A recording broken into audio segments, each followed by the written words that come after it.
Jean-Pierre, maintenant, à présent, je vais t'interroger sur une notion importante dans ton œuvre, c'est la notion de sacré.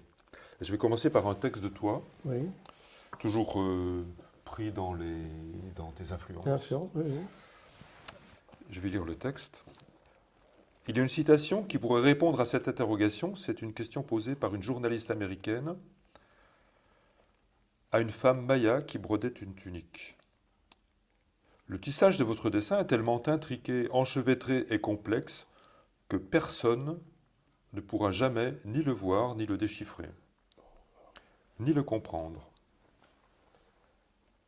La tisseuse Maya lui répondit simplement: Oui, mais Dieu peut le voir. Mhm. Je crois que c'est l'unique réponse appropriée à cette question. Les Indiens œuvraient pour le Wakantanka des Sioux, le grand Manitou des Algonquins, ou pour quelques esprits tricksters comme le coyote ou le corbeau.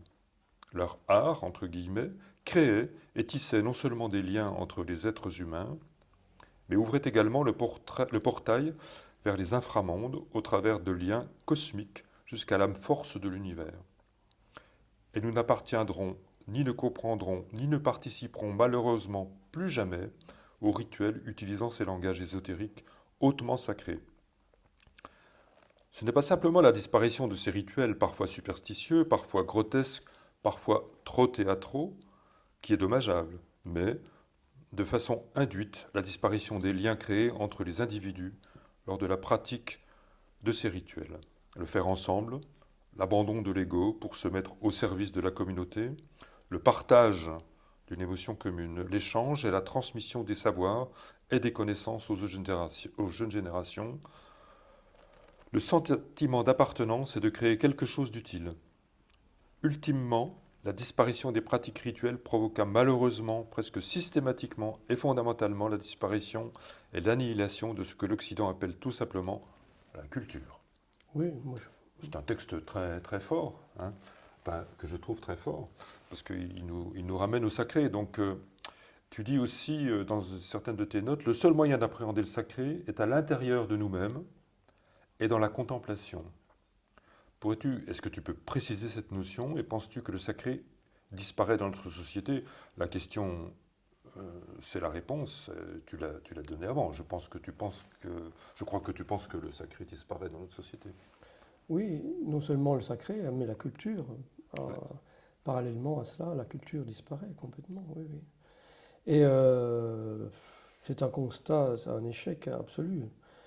Quand on voit l'art contemporain aujourd'hui, à part chez certains artistes, mais la plupart du temps, cette dimension de sacré n'existe plus. Et tous ces rituels qui nous reliaient ensemble, on peut repenser au film de Pasolini, euh, qui montrait dans pratiquement tous ses films des rituels sacrés, Mhm.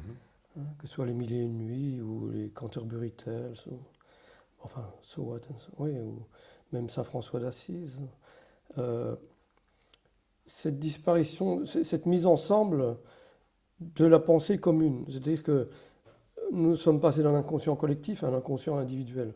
Je pense que l'inconscient collectif est en train de se déliter complètement. On le voit, les gens ne partagent plus grand-chose entre eux. C'est grave, moi je trouve que c'est grave. Et c'est en cela que nous sommes importants, nous artistes, d'essayer de réanimer cette culture, puisque quelque part, c'est une évidence, nous sommes entrés dans une société post-culturelle. La culture a disparu, on le voit chaque fois qu'on voit des expositions, c'est pas de la culture, c'est de l'animation, voilà, ouais, D'accord, c'est du divertissement, divertissement, oui. hein, l'entretentement Voilà, oui, des anglo-saxons. oui. Mais tu dis aussi, tu le dis, je l'ai rappelé tout à l'heure, que le seul moyen d'appréhender le sacré est à l'intérieur de nous-mêmes Bien sûr, et dans la contemplation. parce qu'il nous reste en nous, justement, on reparlera de la nature, il nous reste en nous cette force, puisque nous sommes nés avec ça. Qui est-ce qui nous a volé ça? Est-ce que c'est à la naissance? Est-ce que c'est à l'adolescence, à l'école? Qui nous a volé? Il ne faut pas être parano, mais il y a cette notion d'amour, et de joie d'exister qui nous a été volée quelque part. Moi, quand je rencontre des gens d'autres cultures, il me semble moins. On leur a appris moins de choses, je pense. être quelqu'un de diminué. Et donc, il faut que j'aille voir, il faut que j'ai une curiosité, il faut que je lise beaucoup en moi-même et pour appréhender tout ça, pour me nourrir de tout ça, toutes ces cultures. Ouais. Avec la contemplation de même.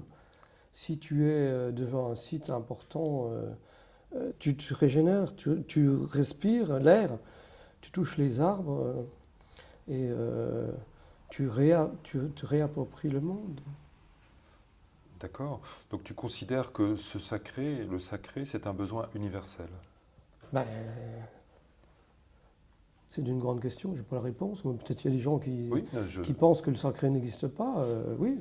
non, moi je pense que c'est un besoin universel, oui. Mais, Personnellement, oui, mais je te demande, toi, si j'ai c'est pas un la besoin prétention qu'on de a savoir. en chacun de nous. Sans doute, mais qui sait? Non, je n'ai pas la réponse. Ouais. On voit comment les cultures évoluent, comment les sociétés évoluent. On voit Bolsonaro, est-ce que ce mec-là a une notion du sacré? Non. Non, mais alors, c'est pas universel. Point barre. Là, ce que je veux dire, Oui. c'est que c'est un sentiment universel qui aurait été perdu, qui aurait été dévié vers autre chose. Oui, mais après, on tombe sur le paradis. Est-ce que, bon, c'est des notions. L'homme est tel qu'il est. Voilà. Oui. Alors, dans le texte auquel j'ai fait allusion, que j'ai lu tout Oui, à l'heure, oui, tu évoques l'importance des rituels. oui. Et la question que je voulais te poser, c'était de savoir si la pratique d'un rituel est le seul ou un moyen très important d'accéder au sacré. Ben oui, c'est le seul. C'est le seul. À part Oui. la mort. D'accord. Et encore, la mort est accompagnée chez les bouddhistes. Ils font des prières pendant un mois pour accompagner l'âme des morts.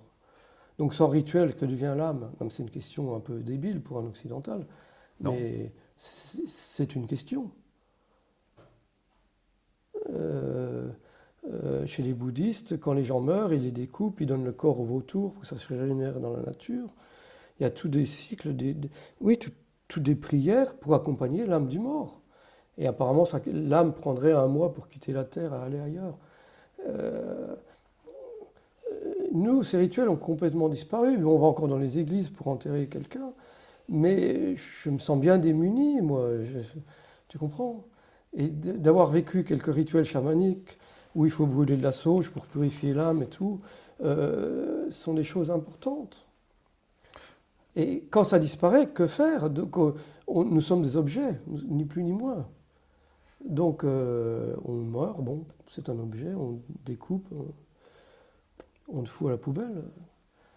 Oui. On n'a plus d'existence. Oui, c'est Mais métamorphose de non Kafka. seulement. Je suis un être humain, je ne suis pas un objet. Je suis un être humain, je ne suis pas un objet. Je suis un être humain, je ne suis pas un objet. Non seulement c'est l'attitude vis-à-vis des morts, mais des vivants.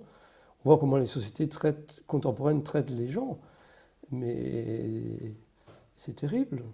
Tu sais, l'art existe parce que les gens en mouraient. Les premières traces d'art, c'était pour accompagner les morts dans leur tombe. Tu penses ça? Ah oui, je pense. Ah Moi, oui. je pense que sans mort, il n'y a pas d'art. Pourquoi? Sans mort, il n'y a pas d'art. Ah non, non. Donc, je suis allé voir la tombe de Nefertari en Égypte. Cette magnificence des peintures, c'était pour accompagner le mort dans l'au-delà, pour lui offrir justement la vie. Tu comprends? Oui, d'accord, mais oui. ça correspondait à une personne très importante dans l'Égypte antique, Oui. mais le commun des mortels, Mais il dont on survivait a au oublié travers, évidemment oui. les noms et Non, mais on est l'existence d'accord. même. Bon, l'art est fait pour l'élite, bon, c'est une réalité. L'art est fait pour l'élite. Mais l'art qui reste. L'art qui reste, oui. Voilà. Oui, mais je veux dire Parce au côté. que D'accord. si D'accord. c'était enterré, bon, c'est comme les grottes préhistoriques, sans doute qu'il y avait plein d'art sur les vêtements, sur les bijoux, mais que ça a tout disparu. Forcément, ce n'était pas dans des caves, enfin des grottes, donc ça a disparu, tout cet art-là. Ouais, mais Tu enfin, comprends? il devait y avoir probablement Bien sûr. des Oui. rituels Oui, mais les d'accompagnement. rituels les plus importants, initiatiques, c'était quand même pour accompagner les morts ou pour D'accord. accompagner l'esprit des morts. Et alors, les rituels d'initiation qu'on Mm. retrouve par exemple dans la Grèce antique, Oui. qu'est-ce que ça t'évoque quoi? Tu en penses quoi? Qui n'étaient pas des rituels d'accompagnement du mort. Par exemple, les mystères d'Éleusis, c'est Oui. le plus connu. Hein. C'est... Peut-être que l'homme a besoin de se fabriquer des mythes et de les garder Oui, je pense. vivants. Oui. Parce que vivre sans mythe, c'est ce qu'on voit aujourd'hui. C'est ça, C'est terrible. bien sûr, bien sûr. Oui. Oui, oui, bien sûr. Ah oui, c'est important. Oui. Et dans les mythes, il est important aussi peut-être de considérer le rituel qui réactive régulièrement le mythe, hein. Oui, mais comme on n'a plus de mythe, on ne réactualise pas du Bien tout. sûr. Oui. Et on sent, il me semble, moi, qu'on sent nos contemporains un certain besoin de ritualisation. Enfin, si c'est pour aller à un concert de Johnny, oui, ok. Non, mais les gens, c'est une communion, mais c'est pas un rituel. D'accord. Il n'y a pas de dimension spirituelle, autre qu'une Non, non, il n'y a communion. pas de dimension spirituelle. Non. C'est une communion. Mais je parlais pas, je pensais pas à Oui, oui, ça. Je oui. pensais pas à ça. Oui. Bon, merci. Merci.